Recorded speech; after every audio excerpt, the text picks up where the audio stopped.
Hello again. I couldn't wait. I just finished Jerome, and I'm going to read Omni now.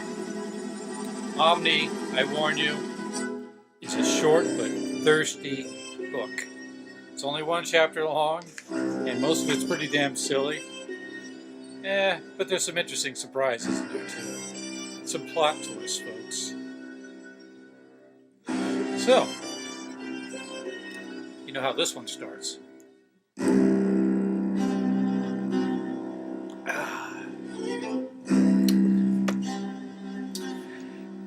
Behold, it came to pass that I, Omni, being commanded by my father Jerome, so you don't need a genealogy, just do this, do a daisy chain. Being commanded by my father Jerome that I should write somewhat upon these plates, just so modest, to preserve our genealogy. Wherefore, in my days, I would that ye should know that I fought much with the sword to preserve my people, the Nephites, from falling into the hands of their enemies, the Lamanites. But behold, I of myself am a wicked man, and I have not kept the statutes and the commandments of the Lord as I ought to have done. And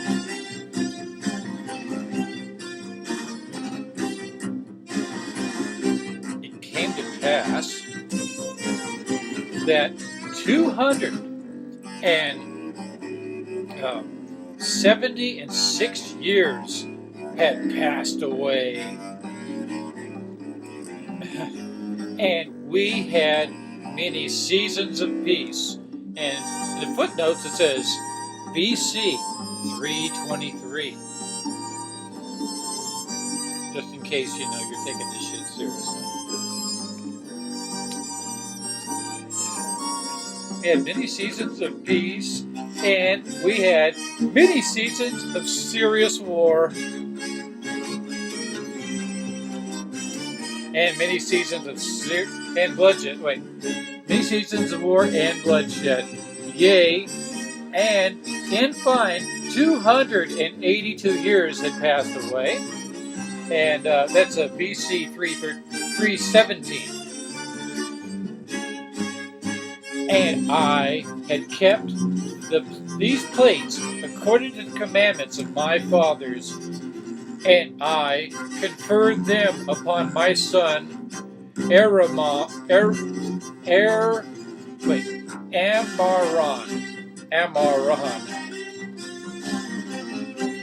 and I make an end. That's all he's got to say, but he hands the book to his son Amaron. It's like, what is this, like a sign-in book or something, Behold. And now I, Amaron, write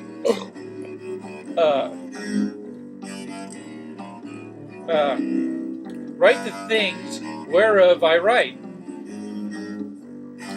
which are few, in the book of my father. Didn't have much to say.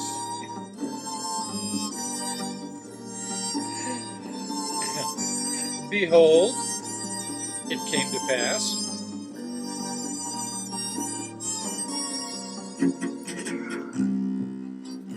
that 320 years had passed away. See, this is that calendars flying off the page sequence in those old black and white movies.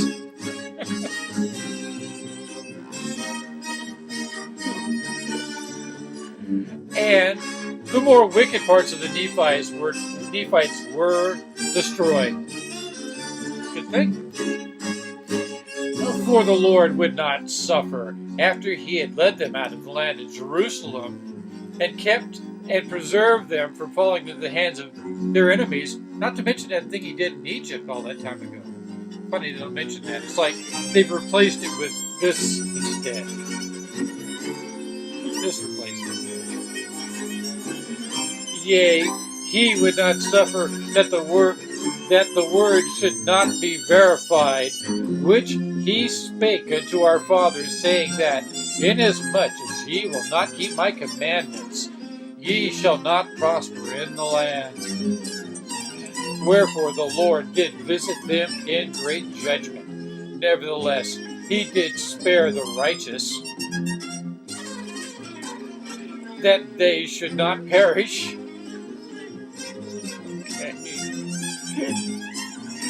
But did deliver them out of the hands of their enemies.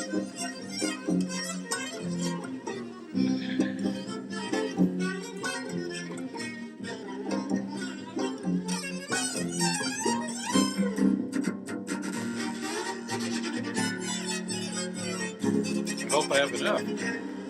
Well, I can always open this.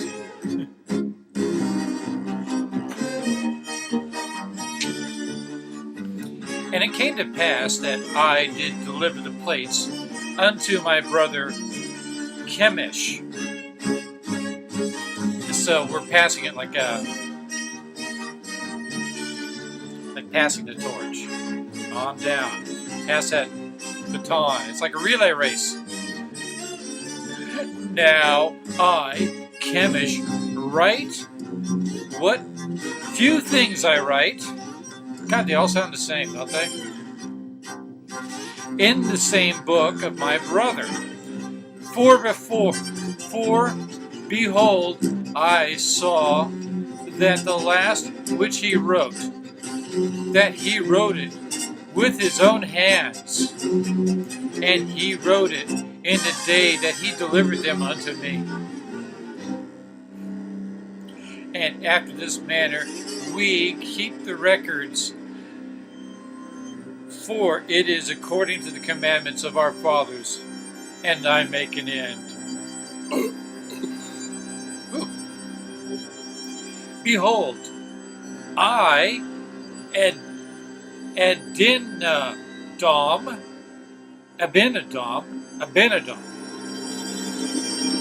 Behold, I, Abinadom, am the son of Chemish. Behold!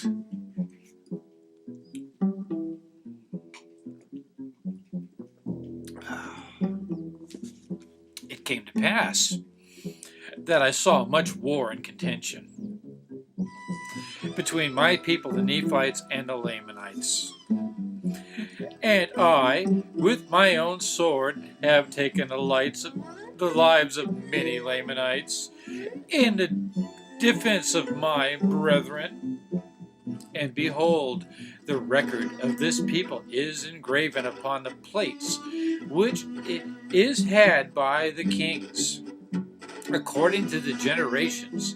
And I know of no revelation save that which has been written, neither prophecy. Wherefore, that which is sufficient is written, and I make an end. So he didn't really have anything to say either. Just signing in. It's like somebody signing a yearbook or something. You know? Behold, I am Amaleki, the son of Abinadom. Behold, I will speak unto you somewhat concerning Mosiah, who was made king over the land of Zarahemla. For behold, he being warned of the Lord that he should flee out of the land of Nephi, and as many as would hearken unto the voice of the Lord should also depart out of the land with him into the wilderness.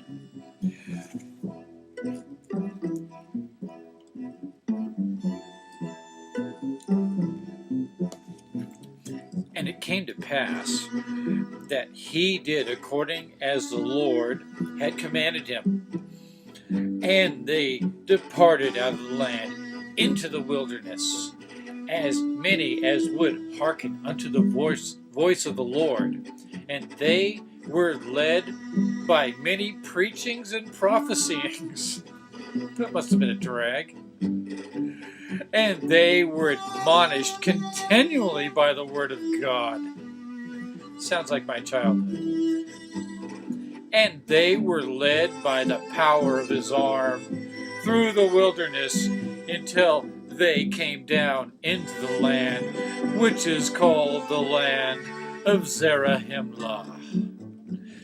And they discovered a people who were called the people of Zarahemla. And also Zarahemla did rejoice exceedingly, because the Lord had sent the people of Mosiah with the plates of brass, which contained the record of the Jews.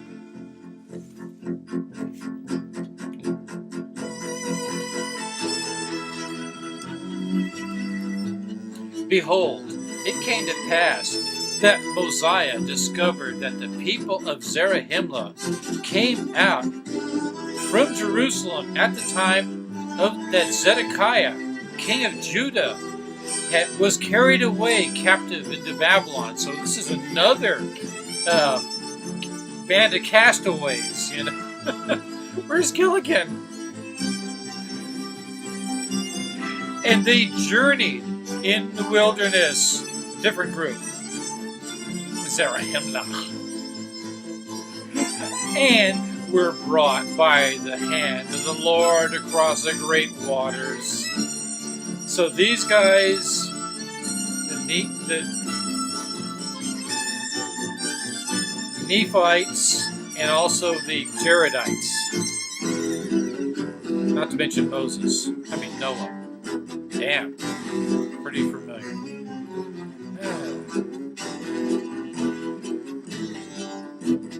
And they, across the great waters, into the land where Mosiah discovered them. And they had dwelt there from that time forth. So this other band split just a little after this group. And at the time that Mosiah discovered them, they had become exceeding numerous. Nevertheless, they had had many wars and serious contentions, and had fallen by the sword from time to time, and their language had become corrupted, and they had brought no records with them.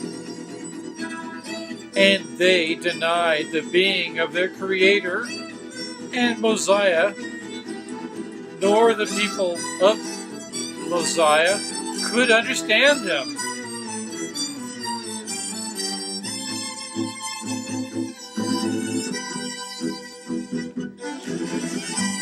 But it came to pass that Mosiah caused that they should be taught his language.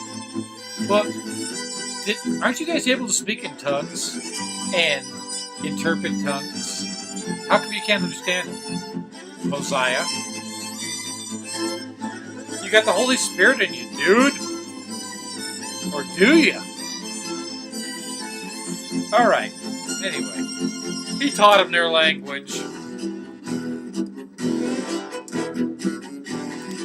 And it came to pass that after they were taught in the language of Mosiah, Zarahemla gave a genealogy of his fathers according to his memory, and they were written, but not on these plates.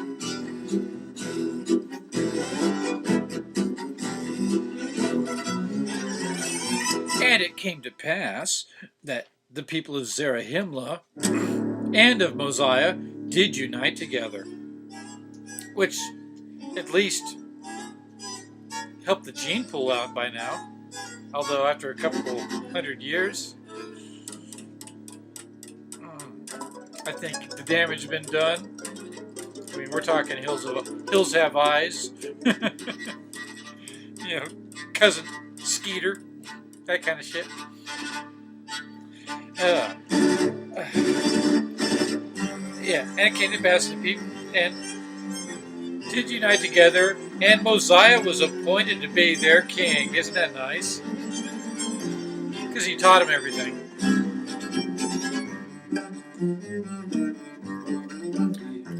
And it came to pass, in the days of Mosiah, there was a large stone brought unto him, with engravings on it, and he did interpret the engravings by the gift of the power of God, but he couldn't understand the Zarahemla people until he taught them his language. Little problem with his Jedi powers. And these stones, which, where are they? These stones carved. And they gave an account of our one Coriantumr and the slain of his people. And Coriantumr was discovered by the people of Zarahemla, and he dwelt with them for the space of 9 moons.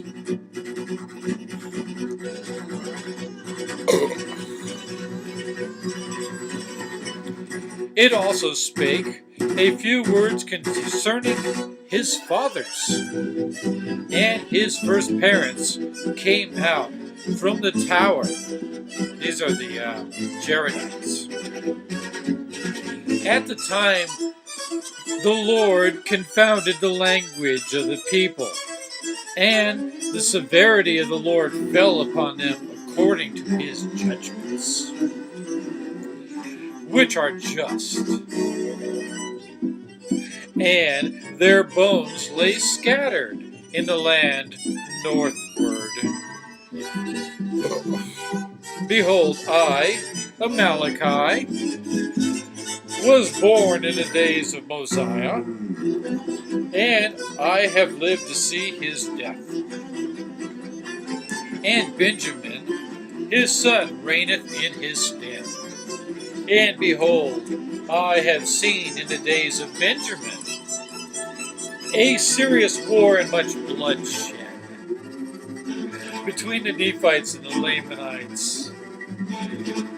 But behold, the Nephites did obtain much advantage over them, yea, and so much that King Benjamin did drive them out of the land of Zarahemla.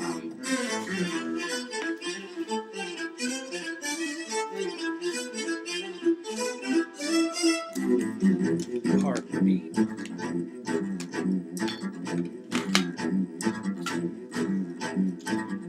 Yeah, I should have known it would come to that.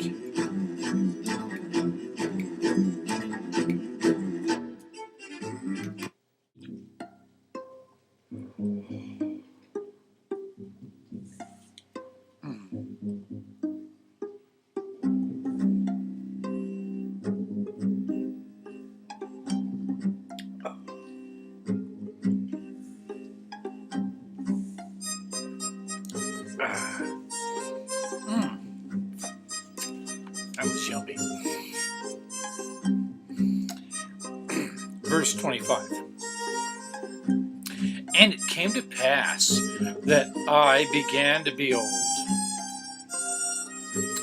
and having no seed, that's too bad, and knowing King Benjamin to be a just man before the Lord, wherefore I shall deliver up these plates unto him, exhorting all men to come unto God, the Holy One of Israel, and believe in prophesying and in revelations, which sound like the same thing to me, and in ministerings of angels, and in the gift of speaking with tongues, which they don't do anymore, I've been informed. That must be embarrassing. Then again, Jacob must have been embarrassing for Brigham Young. And in the gift of speaking with tongues, and in the gift of interpreting languages, and in all things which are good.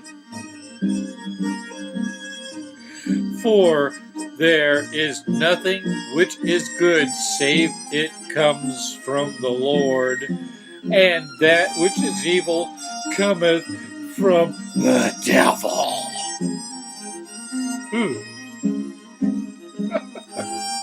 And now, my beloved brethren, I would that ye should come unto Christ.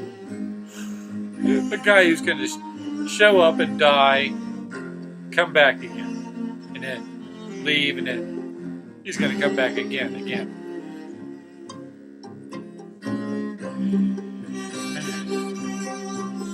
Should come unto Christ, who is the Holy One of Israel, and partake of his salvation and the power of his redemption. Yea, come unto him and offer your whole souls as an offering unto him, and continue in fasting and praying, and endure to the end. And as the Lord liveth, ye will be saved. And now I would speak somewhat concerning a certain number who went up into the wilderness to return to the land of Nephi. For there was a large number who were desirous to possess the land of their heritage.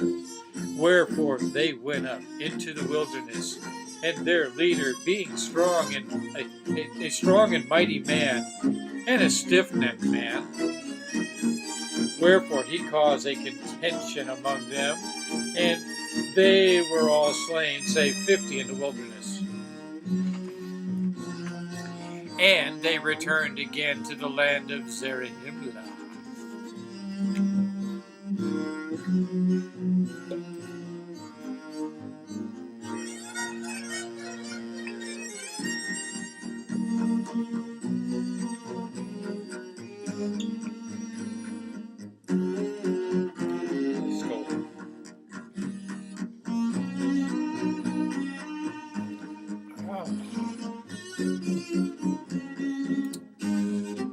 And it came to pass that they also took others to a considerable number, and took their journey again into the wilderness. And I, Amalekite, have a brother who also went with them, and I have not since known concerning them, and I am about to lie down in my grave. And these plates are full, and I make an end of speaking. And that's the end of Omni. After that, we get to hear the words of Mormon. This ought to be fun. Anyhow, it's nice to be back in Sacktown. I slept good last night. But it's raining. I wanted to go fishing. That sucks. But at least I got to blast through this, since I committed myself to reading this piece of work. Anyhow, that's enough for one night. Peace, fuck, out. And have a wonderful whatever the fuck it is. And thanks for watching. See you in Mormon.